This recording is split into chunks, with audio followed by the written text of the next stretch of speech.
The crossing from West Africa to Spain's Canary Islands is now one of the main gateways to Europe.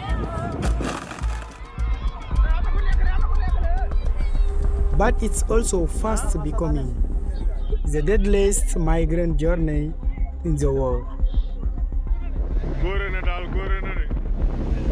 70,000 migrants are expected to attempt the journey this year. It has become a multi-million-dollar business. Facing days and even weeks on the open ocean. Some will make it, but thousands of others will die trying.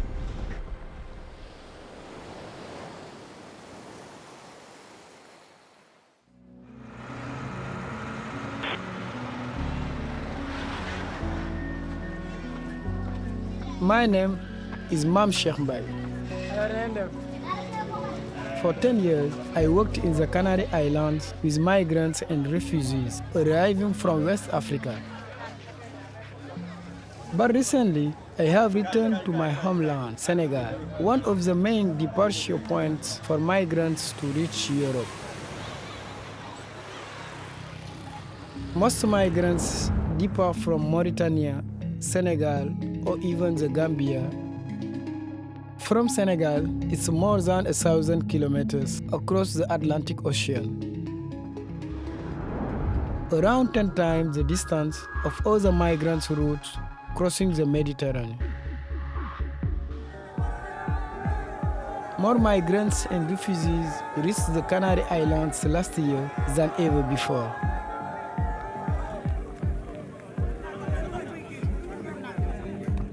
Nearly all migrants are sub-Saharan Africans, many fleeing poverty, but also war, conflict, and climate change.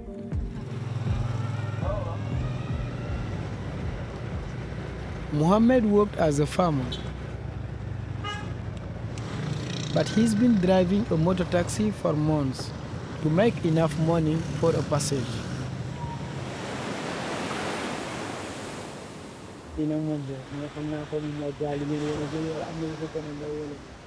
waaw bii mooy gaal bi waaw parce que dafa war a jël lu mu tuuti moom sànre moom war na ko jël. Mouhamed is the eldest son in his family. Like many, he's keeping his plans secret to avoid worrying them. sama yaakaar bi tamit foofu su ma eggee foofu mooy door waar bi rek su ma amee liggéey moom ma liggéey pour njaboot bi ginnaaw bi parce que lu ma bàyyi sama ginnaaw loolu laa xam. parce que loolu rek lu ne laa jaar ndax Afrique mais changement bi ba léegi amoo ko bu ñu ma woowee tey nii sax léegi nii sax fii laa la bàyyee man.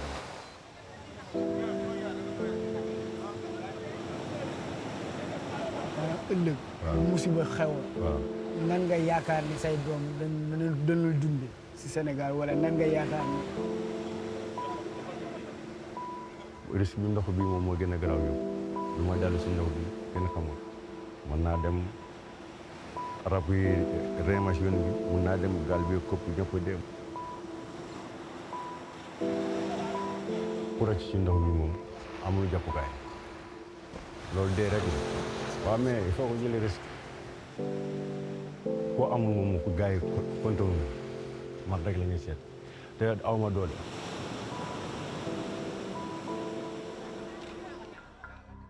After several days trying to meet a local smuggler, one of them has agreed to speak to me, but has requested that we hide his identity. I want to question him about his role in this deadly trade. man moom dama am sama gaal am sama machine sama gaal yi toog na presque 6 mois yoo xam ne demul géej moo ngi saref parce que gisuma lu ma liggéey léegi yow par exemple yow boo jëlee gaal bu mag y a 300 personnes wala gën gaa gàtt nga 200 personnes kenn ku ne passe 300 000 waaw ay millions la. It's estimated criminals make around $150 million a year on this road. But at what price? ñun ñaa ngi siy dee sa rakk mooy Sénégal wala koo xam wala sa famille ak seen dëkk bi fii nii maanaam nga xam ne dëkku géej la lébu lan nga koy sentir ak nan la ko communauté bi di dundee. xam nga neexul ñoom boo dee ñooy rey ñu la ndax yaa volontaire nit ñëw da ngaa bëgg yéeg si gaal gi dem mbëkki tey su ma tawoon sama gaal tey fii nga damay mbaañ tey boo ñëwee yéeg si gaal gi du ma la wàññi. risque boobu tax na ba nga xam ne si ni ñuy organiser duñ xalaat sax ni lii lu illégal la wala xam nga ñu ngi naan immigration illégale te teewul yow yaa ngi jël risque boobu lan nga koy dundee maanaam xam ne li illégal la ba pare risque nga si. crime la kun si jàpp ku ne da la wati moom crime la xam naa ne carrément lii crime la baaxul mais doon amul solution da ngay gis ñi teer dee nii gaa yi gis gaa ko dem Espagne benn bu ñaar waaye dama gaa yi dañuy tëmba day ak nit ñaa ngi dee fiti si biir géej mais taraw yaa ngi si gaal yaa ngi continué dem.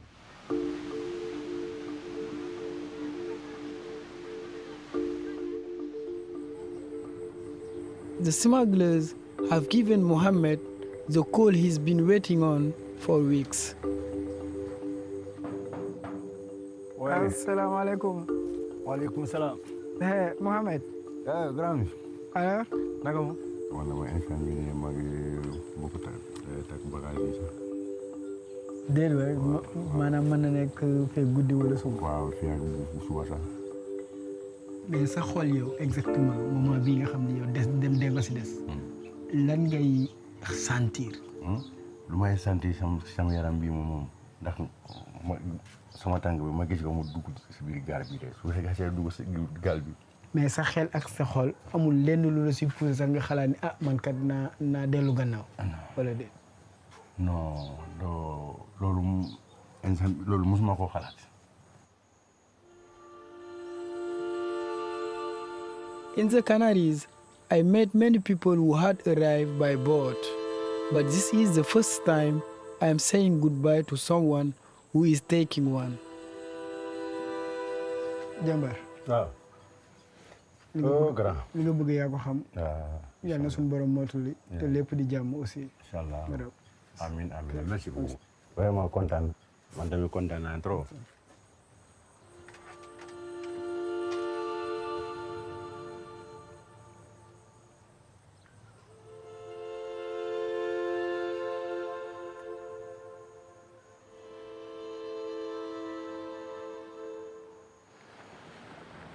Mouhamed is now in the hands of the smugglers.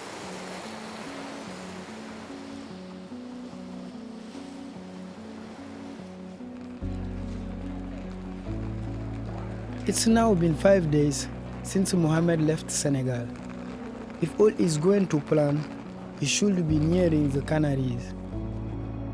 And that's where I am heading to. Looking over the vast ocean, it's frightening to think that Mouhamed is down there. The journey could take him over a week if he survives it. By plane, it's just 2 hours for me.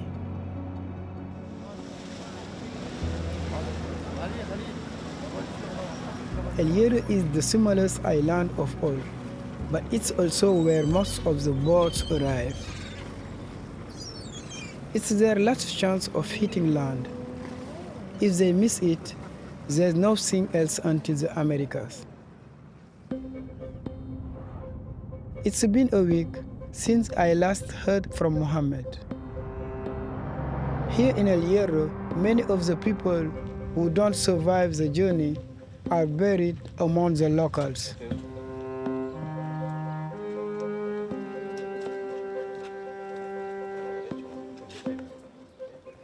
¿Sabemos algo de su familia? ¿Cómo se llama? Nada. Información, nada. No sabemos. ¿Edad? ¿Qué edad tenía? Tampoco sabemos la edad.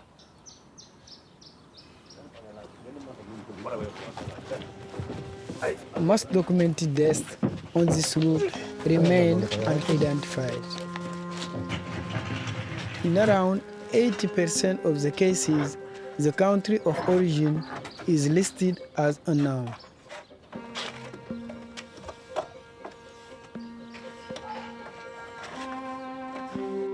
At least they were late to rest on land.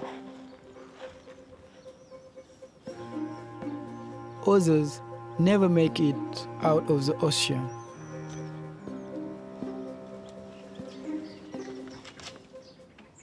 While I'm here, I missed a call from Mouhamed's friend Sarah in Senegal.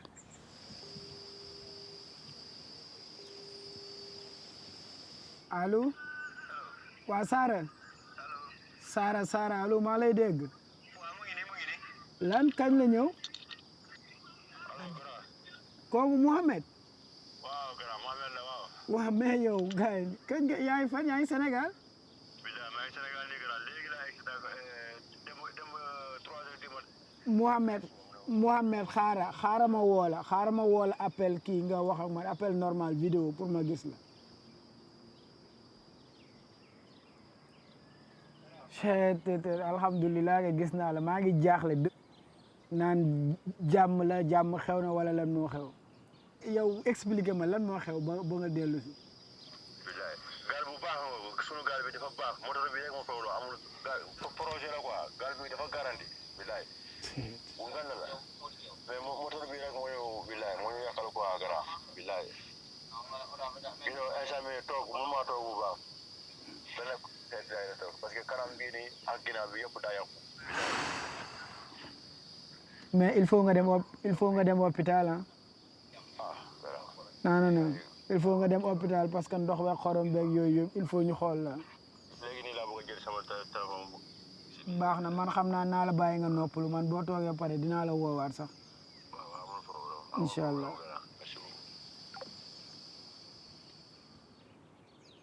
I can't believe that was Mouhamed calling me from Senegal.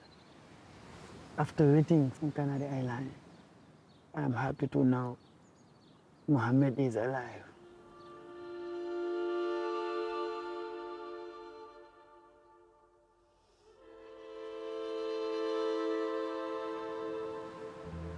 Mouhamed survived the journey, but the Atlantic Ocean hides the souls of thousands of migrants who did not make it. Their lives sank along with their dreams of reaching Europe, turning the sea into a mass grave. There seems to be no end to the tragedy.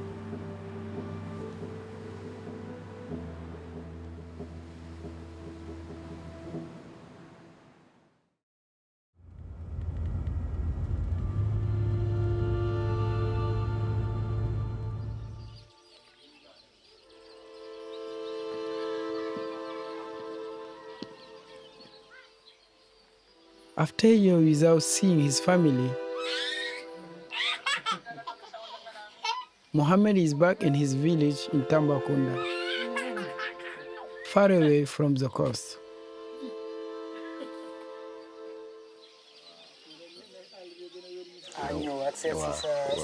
waaw ñëwaat na seet si bon famille bi tamit voilà mais toujours nag risque boobu nag ba léegi loolu laa yor ba léegi nag waaw. bon ba léegi bëgg naa delluwaat encore xool ba xam incha allah. yow daal jàpp nga ni dem Europe rek mooy solution même boo xamee risques yi si ne xam ne mën ngaa dee si kii bi jàpp nga ni daal yow moom il faut nga dem. moom wax dëgg yàlla loolu laa gën a loolu moom moo gën a arrangé quoi. dina su ma dee tamit nag bon dafa yàlla.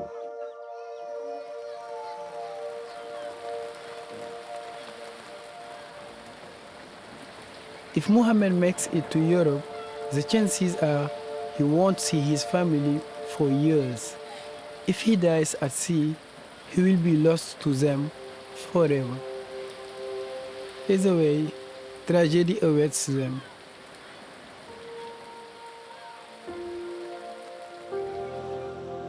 Young people like Mouhamed need opportunities to stay in Senegal. Otherwise, without them, I fear my friend Mouhamed will end up losing his life, like many other thousands who will either make it to Europe or die trying.